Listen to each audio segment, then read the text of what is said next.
Hello, welcome to the Eclectic Reader. Listen to great books and stories while you use your eyes and hands for other things. Now here's your host, Madison Mason. Hi, Madison Mason here. All right, let's hear Chapter 7. The Gray Quarry Boys, Chapter 7. Sorrells, Davenport. Sorrells Davenport sat silent in the vinyl chair and watched his niece sleep.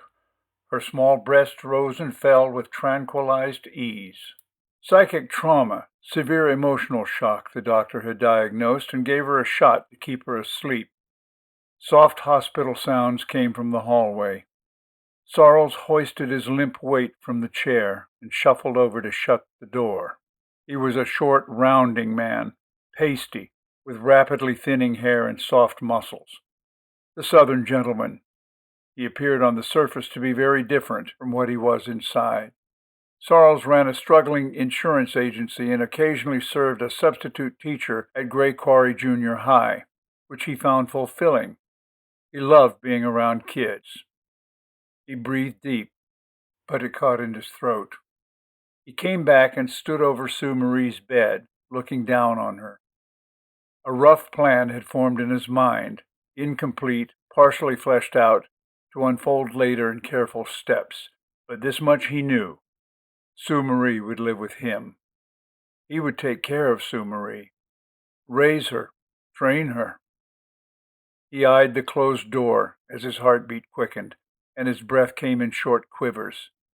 He slid a delicate hand under the hospital covers. Nervous adrenaline thrilled through his body, and he touched the sleeping girl, feeling the warm, delicate softness. He jumped and sat back in the chair just as the door opened. The nurse gave him a professional smile, fluorescent lights in her glasses. "Everything all right?" she asked, tucking in Sue Marie's covers.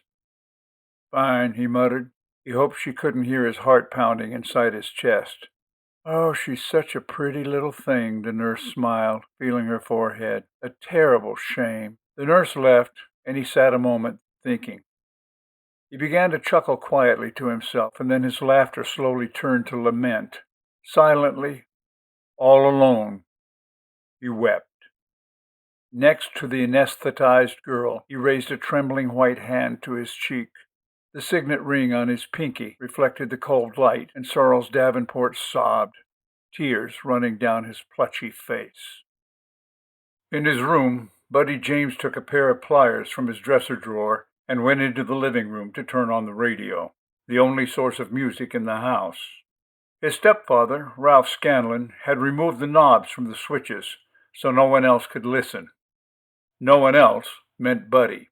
Ralph didn't want his Emerson radio worn out or busted over no Nigra music, so he pulled the buttons off and hid them somewhere so only he could use it. Buddy put the pliers to the silver post at the bottom left and clicked the radio on. "It's getting ready to meet the saint. This old house." He put the pliers on the center post and turned it, as Rosemary Clooney disappeared into a parade of bip, zap, bop, bip, bip, bip, bip, sit up. "Today only, Anison powders for fast relief. Malaya, crawfish pie, Phil Eggert, Ray Conniff and his orchestra. Oh, baby, treat me the way you do." He stopped right there. The rich, rolling voice of Charles Brown filled the living room. His long black fingers bent the ivory piano keys into the blues, and the warm, loving rumble of his soul took center stage in the white-clapboard mill house. Buddy flopped on the couch, pulled the silver harp from his jeans, and with his feet among the empty glasses on the coffee table, he closed his eyes and fell in wailing with Charles Brown's rhythm section, and tried, like them, to stay out of the great singer's way. Wow, wow, wow. WGIV Charlotte, I'm Genial Gene, the talking machine. I spin the wax while you relax. The tunes I play'll make y'all smile all day. Lose that frown, dig what I'm laying down, and groove with me on WGIV. Genial Gene, you know what I mean. Buddy loved Genial Gene. In fact, he was probably the only white kid in Gray Quarry who listened to that station. In any other house on Oak, you would hear Patsy Cline, Hank Williams, Mitch Miller's band, jazz, or the new sound of white rock and roll, which was cool, all right. But Buddy loved the colored music. It touched something in him. He knew the feeling of unwanted, of beat down. He picked up the glasses from the coffee table and carried them into the kitchen. Breakfast dishes occupied the sink in sullen defiance.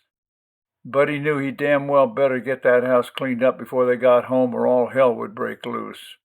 He poured out Joy liquid and filled the sink with hot water, while he swept the kitchen floor in rhythm with Fats, calling from the living room, "Ain't that a shame? I'm the one to blame. Ain't that a shame? My tears fall like rain."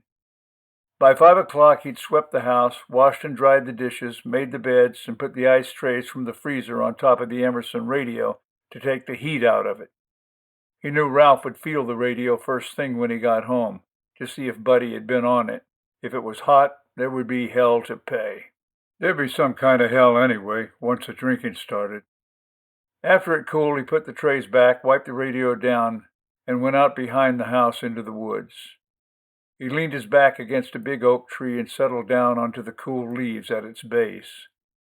The earth was cold and damp through his jeans. Spring, that was beginning to appear high up everywhere, hadn't quite gotten down into the ground yet. He looked back down the hill to the little row house, so quiet and still. He knew what would come with the night and the whiskey. He lit another Lucky, exhaled, and thought about Sue Marie, what's-her-name, that girl they took away in the ambulance. And he wondered what that was all about.